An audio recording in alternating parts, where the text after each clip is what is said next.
Walt Disney World finally got around to releasing its long-awaited nighttime parade at the Magic Kingdom. There's just one problem. It's opening to a construction zone, and it may not have been able to pull in the crowds that it was intended to do in the first place. Today we'll tell you what's going on and why, despite all of that, I'm finally giving Disney World a new edition a 10 out of 10.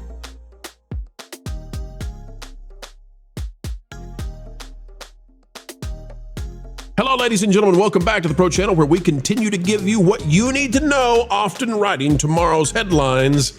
And riding in with us right now is Vash Sky, theme park expert. Vash, how are you, sir? I'm doing very, very well. In fact, one might say I'm wishing upon a star. A Starlight! Talking about the newest parade, nighttime parade that is, at Magic Kingdom. I cannot wait. That's right, folks. As we get ready to dive in, consider clicking the like button. It's another joyous day here on That Park Place, the YouTube channel. So let's dig in and let you know what we say is a win for the Magic Kingdom. Out of That Park Place, the website, which we hope you're bookmarked too, Disney launches Starlight Parade 2 days early with surprise soft opening. Magic Kingdom as pass holder reservations fill up for debut. Now, ladies and gentlemen, if you're a theme park aficionado, we suspect you've probably heard about this, seen it, and all of that, and we are not here to just simply recap what happened. You can go anywhere for that. You can go watch the whole darn parade if you want to. You can hear the wonderful odes to the Baroque Hoedown. Yes, that's the theme song for the Main Street Electrical Parade. What we're here to do is to give you some extra stuff, some scoops, some hearsay, perhaps even. But Vash, before we do that, your thoughts, just briefly, what did you think about this, and were you surprised at all that they released it early? Not surprised that they released it early. It looks like a regular occurrence within Disney right now to open this stuff a little bit sooner than what the actual, release or opening date is. So not surprised there, and I think they do need to get a couple of performances under their belt in order to get this parade starting off on the right foot, and we'll go ahead and talk about that very soon, I'm sure. But judging by the float designs, I'm actually very, very, very impressed. They are definitely in scale with Magic Kingdom, which is very, very good. Unlike like Main Street Electrical Parade, for example, that was scaled mainly to Disneyland and then eventually brought over to the Magic Kingdom. This takes a more of a Tokyo approach, and that it's a really big scale. The lighting effects are very impressive. Some people were noting that there were many nods to the electrical parade, including in how the lights are arranged and set up and so forth. So that was very, very cool to see. Also, too, I've heard that the music is getting good reviews. I'm not going to judge that so much because you really have to see these things in person. Unfortunately, I have not been able to, but I've compiled a lot of footage, some of that playing on your screen right now. So I have a pretty good understanding and idea of what this performance provides, but it started out late. There was a weather delay, and that may have affected this first initial performance. We will see, but I'm sure we'll get into it in this video. Yeah, absolutely. And Vash, as we're watching this, everything I'm hearing about the music is great. I've listened to the soundtrack. It's great. The parade itself, there are a few minor quibbles, but I'm still going to give it a 10 out of 10. And folks might say, well, now how can you give a 10 out of 10 to something that isn't totally perfect? And that's because, Vash, what we're hearing is that changes are on the way. And I'm not going to come back and review minor changes down the road, but I think those minor changes are going to fix the quibbles that I have. So let's run through that real quick, Vash. Vash, if on the B-roll, sir, if you could be so kind as to get us to where the Asha float is, the Wish float, please, sir. We'll let him get there, folks. Vash is going to pull up the float. There we go. Go back just a little bit. That is... There it is. Pause it right there. Pause it right there, please. Okay, folks. You may be saying to yourself, who is that? A lot of the people in the crowd are going to say that because it's Asha from Wish, and nobody saw that, okay? By the way, thank you to Drew the Disney Dude for having this. Always a good thing to see his name pop up. But here's what I'm hearing. Ladies and gentlemen, I am hearing that they had to get this parade out.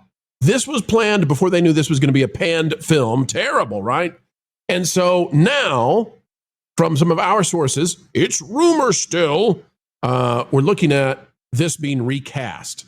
And it will not take much effort to get this to where it could be a Pocahontas or a Mulan float, okay?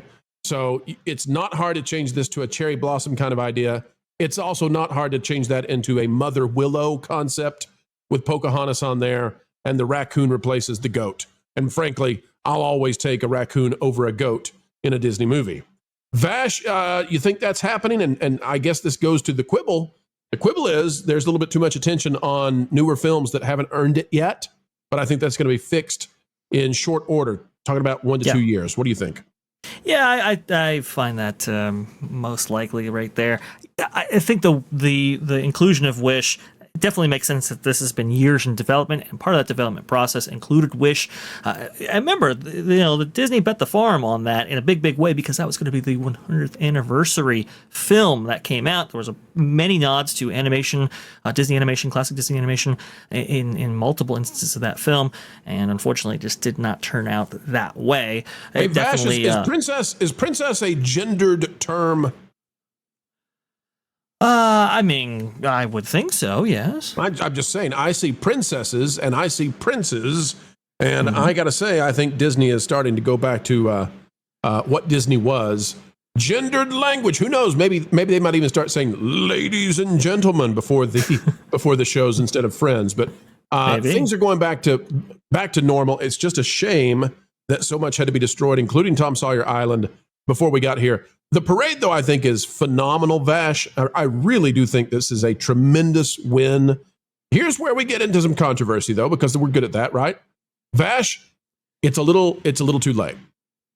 And I'll explain why. Oh, goodness gracious. Yes, go ahead. The reason it's too late is because this parade comes out with 2 weeks left in July. That is 2 weeks of vacation time left to go. And the least populated of the vacation times. Now, this is gonna cause Magic Kingdom to hit capacity a few nights, and that's gonna be because people are gonna park hop on over. However, the problem with releasing the parade this late, and they did not want to do this. They wanted it out at the beginning of summer. They wanted to take on Epic Universe with this thing, and it really would have made a difference. Wouldn't have completely changed everything, but it would have made a big difference. The problem with releasing it this late is that very soon we're going to be into Halloween and then Christmas. And because of those VIP after events, you are going to not have this parade running all the time. They're going to run other parades sometimes. Yeah. And that reduces the impact of this parade all the way until January. So that really does diminish what it's able to do. And it's a shame because so many times we talk about how bad things have been screwed up. We talk about the Imagineers who really don't know what they're doing. The folks who worked on this, and they are a niche set of Imagineers. Yeah. They should be promoted. Whatever they can do, they should do. This is phenomenal. What say you? Yeah, this is the entertainment department, and I mean, you gotta give them this win right here. I think there are quibbles, there are issues that I have with this parade, but on the whole, I mean, this is absolutely what Magic Kingdom needed, and I like how it leaned into nostalgia in several places. Again, what have I said multiple times in the show? That's what all of Walt Disney World should have done. Leaned into nostalgia. You were never going to compete with the most technologically advanced and newest theme park on Earth, that being Epic Universe. The idea that I had was, look, listen, this is where your memories were made, and you can pass them down to your kids. Unfortunately, they took a completely different approach with that, and started, removing things and so forth. But this parade is definitely a return to form, I would say. But yeah, you bring up a great point here. Weeks away, folks. Weeks away, we're going to be sharing nights at Magic Kingdom with multiple parties, and unfortunately, that's going to reduce how many people can actually even see this parade. Unit right here definitely wanted to be at the beginning of the summer, not in the middle or maybe even end. And then also too, the construction work, Pro. Oh yeah. Large swaths of Frontierland are a construction wall. That's no good either. Yeah, and the thing hey, can we please repaint the castle? It doesn't show up in this, but during the day it's pink. So hey, Disney, that's the last thing. Okay, I think we can change back to normal and make everybody happy. I'm happy with the parade. Very happy with the parade. Not because, listen, I'm a dude and I'm not a kid. This parade doesn't tickle my fancy in terms of like what I want to watch, but in terms of kids watching this, they're going to love it. And I'm grading it based on that. I'm not grading it based on what it is that I love to do. You don't get on a little kid ride and say, well, it's boring to me. No.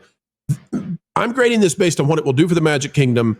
I'm grading it based on what it is supposed to achieve. And in all of that, It's a grand slam. It is a total grand slam. And I don't get to say that hardly ever about Disney.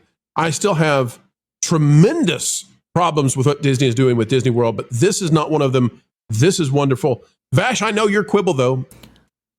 You wanted, you wanted another fire-breathing dragon. And I just got to say, Vash, they can't do it again, okay? 3 strikes, you're out. 3 dragons burn out. That we got a problem. Yeah, I suppose that's true. No, that would have been cool, though, to have a fire-breathing dragon, but can't do that, especially at night there. Not gonna work. But you know what I did want, Pro? What did you want, Vash? You wanted more of that. Da, da, da, da, da. No, that's not how it goes. Well, how does it go, Vash? How does the bro go down go? What is it? There you go.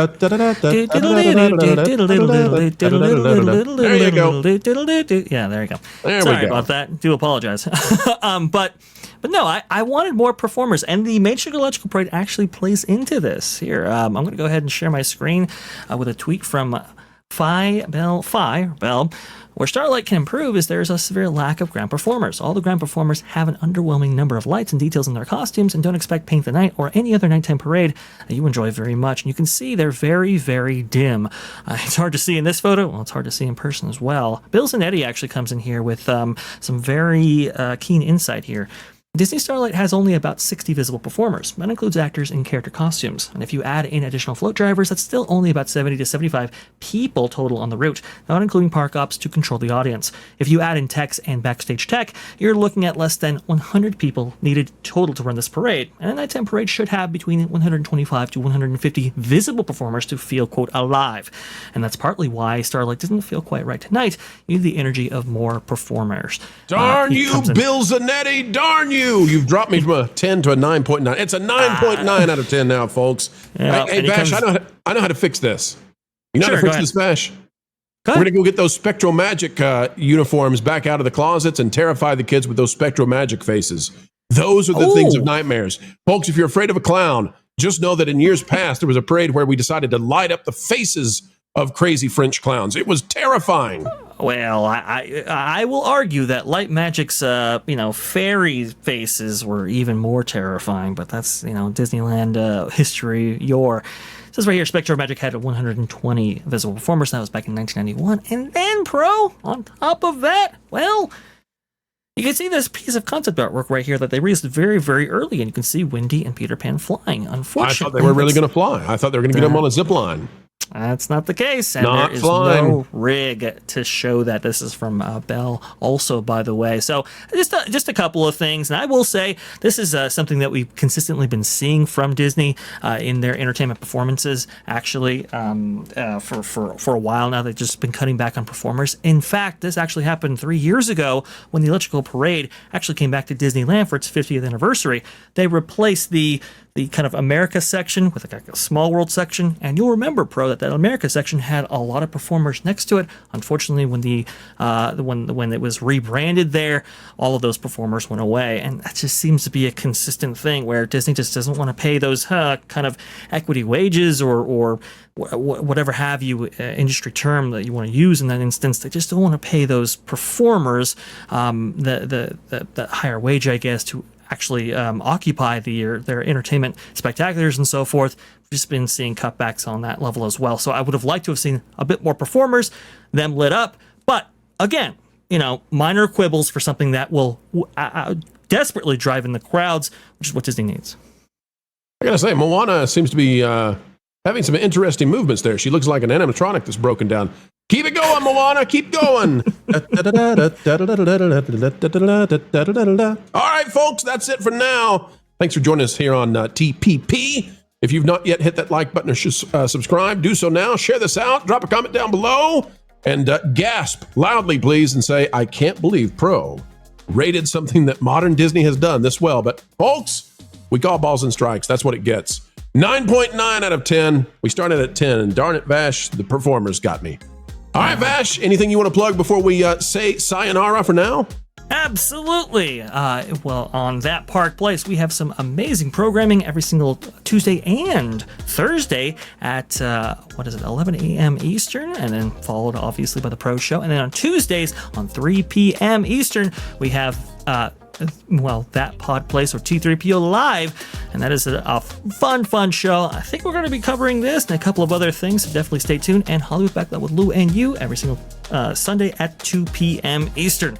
So definitely check us out, check me out, and follow the channel you're watching right now as well if you have not. All right. Ladies, quit checking him out that closely. Okay, we got it. By the way, folks, we'll say the line one more time. Wherever you are, whatever you're doing, keep learning, keep growing, keep glowing, and keep having fun. Jump into the water! Why listen to music made by people and companies who really don't like you? Check out Vacation Radio today and prepare for all new content made by the people behind the WDW Pro channel. It's the place you need for all the music. That should be fun. Want it all, so I give them cannonball.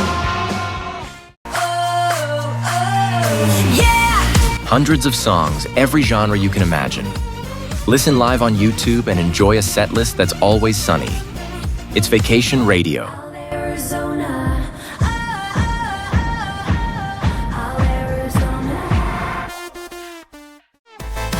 Pineapple pizza, Hawaiian ice freeze, yeah.